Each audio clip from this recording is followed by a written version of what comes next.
कपड़े धोने वाली बहू। शादी के पहले से ही विभा को कपड़े धोने का बड़ा शौक था। कभी नल के नीचे तो कभी तालाब के पास। अरे मेरी नीली वाली लुंगी नहीं दिख रही है। विभा की अम्मा, कहाँ रखी है लुंगी? अरे वो तो विभा ने परसों ही धोकर रखी थी आपकी अलमारी में। देखो वहीं होगी। वो ना मैंने आज धो दी, मुझे लगा कि गंदी हो गई होगी। अरे कैसे गंदी हो गई थी? उसे तो मैंने पहना भी नहीं। हे भगवान, इस लड़की के कपड़े धोने की आदत से परेशान हो गया हूँ मैं। जितना तो घर में राशन नहीं आता, उससे कहीं ज्यादा डिटर्जेंट पाउडर का खर्चा है। इसकी शादी करवा दो, शादी।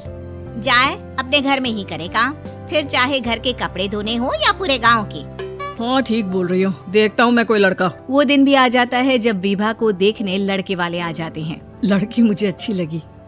होने वाली सास कहती है, बेटी अगर कुछ पूछना है तो पूछ लो। वैसे तो हमारी लड़की बहुत ही शर्मीली है, जो बोल दो वो मान लेती है, इसे क्या पूछना होगा। अरे कैसी बात कर रही हो माँ, मुझे इन लोगों के घर रहना है, सवाल तो कई है। हाँ हाँ बेटा, पूछ लो ना, क्या पूछना है। आप लोगों के घर कपड़े कौन धोता है? सास का मुंह बन जाता है। देखो, अगर तुम ये कहना चाहती हो कि तुम्हें कपड़े धोने नहीं आते तो सुन लो, कपड़े मैं ही धोती हूँ, लेकिन तुम्हारे आ जाने के बाद मैं रुमाल तक नहीं धोऊंगी। अरे चुप रहना भाग्यवान, बहू बेचारी घर आई नहीं, उसे डराना शुरू कर दिया। वो क्या है ना बिटिया, अभी तक तो ये कल्लू की माँ ही धोती थी, लेकिन अब तुम्हारे पापा तो दहेज में वॉशिंग मशीन देंगे ही। तभी विभा की माँ बोल पड़ती है, सवाल भी पूछा तो क्या। वैसे भाई साहब, मशीन की तो फिर भी कपड़े धोने की कैपेसिटी होती है। मतलब जो बिटिया दे रहे हैं ना विभा, इसे कपड़े धोने का बहुत शौक है। ये आप लोगों के क्या, आस पड़ोस गांव मोहल्ले सबके कपड़े धो दे और उफ तक ना करे। बाहर देखा नहीं आपने कितने कपड़े सूख रहे हैं? सब हमारी बिटिया ने ही तो धोए हैं। बस भी करो ना माँ, शर्म आ रही इतनी तारीफ सुनकर। और तो और एक दाग निकाल कर दिखाओ तो मान जाऊँ। हाँ अच्छा अच्छा, माफ करना बेटा, मैंने गलत समझा।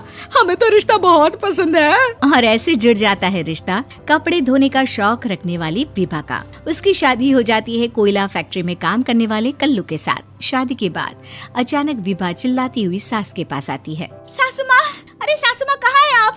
ये तो धोखा है, धोखा दिया आप लोगों ने मुझे। इसे ससुर के चक्कर के बारे में पता चल गया। अरे तो उसमें तुझे क्यों धोखा मिला है? अरे नल में पानी नहीं आता, कपड़े कैसे कब धुलेंगे? अच्छा अच्छा, तू पानी नहीं आ रहा उसकी बात कर रही है। तो आपने क्या सोचा? कुछ नहीं। अच्छा हाँ, तेरी माँ ने कहा था कि कपड़े धोने का शौक है तुझे, याद आया मुझे। शौक शौक बोलकर कपड़े धोने वाले मेरे जुनून को कम ना आके सासू माँ, कपड़ा धोना मेरा गुरूर है। तभी पति भी वहाँ आ जाता है। अभी अभी मैंने इसे सनी देओल की फिल्म दिखाई है, उसी के डायलॉग मार रही है माँ। अच्छा सुन, साफ साफ बता रही हूँ, पानी सुबह 4 से 6 और शाम को 10 से 12 आता है, समझी? विभा टाइमिंग सुनकर हैरान हो जाती है। ये क्या भूतों का मोहल्ला है? सुबह 4 बजे उठकर कौन कपड़े धोता है? 4 बजे टंकी में पानी जाता है, फिर सारा दिन धोना ना, किसने मना किया? अरे कैसी बात कर रही हैं? 200 लीटर की टंकी में कितने कपड़े धो लूंगी मैं? सुबह ही उठ जाऊंगी मैं। अब क्या था, विभा सुबह 4 से लेकर रात के 12 बजे तक कपड़े ही धोती रहती। एक रोज सास पड़ोस से निकलकर कहीं जा रही होती है कि साथ वाली कहती है, हाँ कल्लू की माँ, जरा ये बताओ कि 2 साड़ी है, 2 ब्लाउज और एक पेटीकोट और एक नाड़े वाला लंबा कच्छा। हाँ तो? अरे तो क्या, कितना लोगी धुलाई ये बताओ। धोबन दिख रहे हैं हम क्या? हमारे पति सरकारी नौकरी से अभी अभी रिटायर हुए हैं और बेटा सुपरवाइजर है कोयला फैक्ट्री में। धोबन समझ रखा है हमें। हाय रे कल्लू की अम्मा, माफ कर दो, वो तो मोहल्ले में यही सब बता रहे थे कि तुमने बहू को कपड़ा धुलवाने के काम में लगा दिया है। सास को पड़ोसन की बात सुनकर गुस्सा आ जाता है। वो घर पहुंचती है जहां घर के बाहर ही इतने सारे कपड़े सूख रहे होते हैं जितने कि किसी धोबन के घर पर। अरे ओ कल्लू की दुल्हन, बाहर निकल। माँ जी यहीं आ जाओ, बाथरूम में चादर धो रहे हैं हम। अरे अभी हम धोते हैं, तुमको बाहर निकलो। ये आस पड़ोस वाले बोल रहे हैं कि हम बहू से कपड़े धुलवा कर उसे कपड़ा धोने वाली बना दिए हैं। अरे छोड़ो ना माँ जी, किन लोगों की बातों में आती हो? आस पास के लोगों का तो काम ही होता है कि वो किसी तरह सास बहू को लड़ा दे। बहू सारे घर के कपड़े धोती है, ये क्या कम है? बोलिए। सास को भी लग जाता है कि वो बहू का ये सनकीपन नहीं छुड़वा सकती, इससे अच्छा है कि खुद ही चुप हो जाए।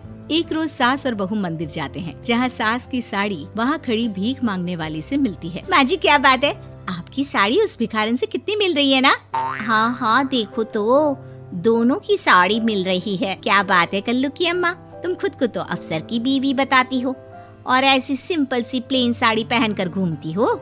सिंपल और प्लेन नहीं है ये साड़ी। तो क्या सोने के धागे से फूल बने हैं?